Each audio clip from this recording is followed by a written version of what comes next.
BustaRhymes. He dropped his first, I don't want to say first new project, but his last project seemed more like a compilation of songs he had done over a period of time. This feels like a more concerted effort.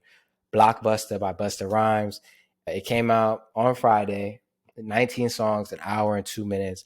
And he had a packed lineup of features on here, which is something that I wasn't expecting. I don't know. I didn't know this album was coming out, but it's definitely something that I'm glad came out now that I've heard it.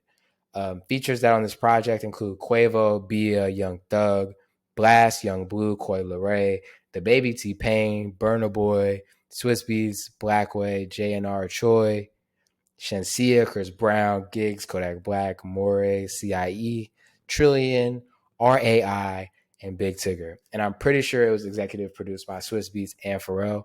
They both have production on this project. And what I will say is it's something I'm definitely I enjoyed it. You know what I'm saying? There were songs on here I love, songs on here I didn't care for as much.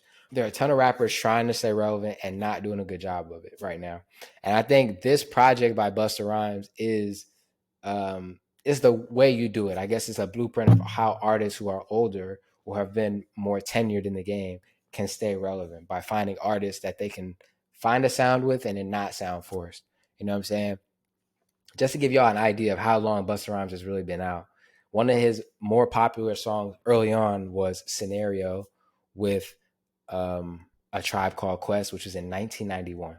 So to drop in 2023 and still remain somewhat relevant is something that should be applauded. You know what I'm saying? And we're not looking we don't need a nomadic at this point, right? Busta is already stapled.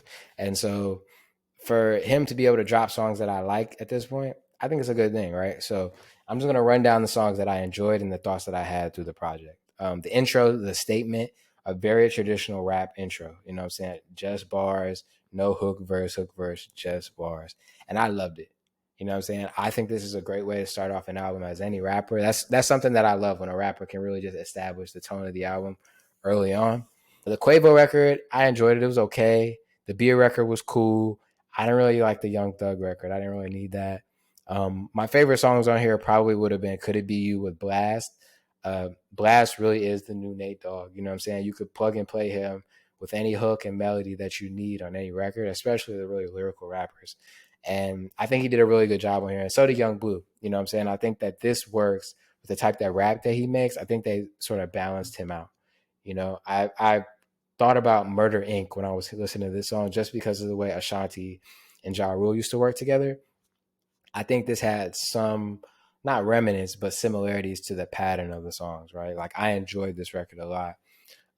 Big Everything by DaBaby and T-Pain. DaBaby did go off on this record. Not one of my favorites. I don't know how frequently I'll go back to it, but it was solid. And then my other favorite single on here, Robo Shada with Burna Boy. Both of them, well, Busta Rhymes is Jamaican. The Burna Boy hangs out in Jamaica. He sounds like he's Jamaican sometimes. And this is a very dance hall rap-esque record. And I would say Burna Boy showed up a little bit better than Busta Rhymes on this, if I have to be honest. And it's something I'll definitely go back to for sure. I've had this song and the Blast song on repeat probably more than everything else.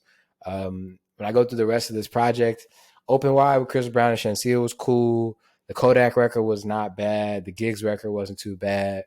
I really like the Maury record. You know what I'm saying? I like when Busta Rhymes is next to singers and more melodic rappers or more melodic artists. It just makes for a better listen. You know what I'm saying? Because it's very hard to be like two rapidy rappers or two lyricists next to each other and for it to be a good listen in the way that we're used to music today. You know what I'm saying? I'm not opposed to just rap records, Griselda, West Side Gun type of shit.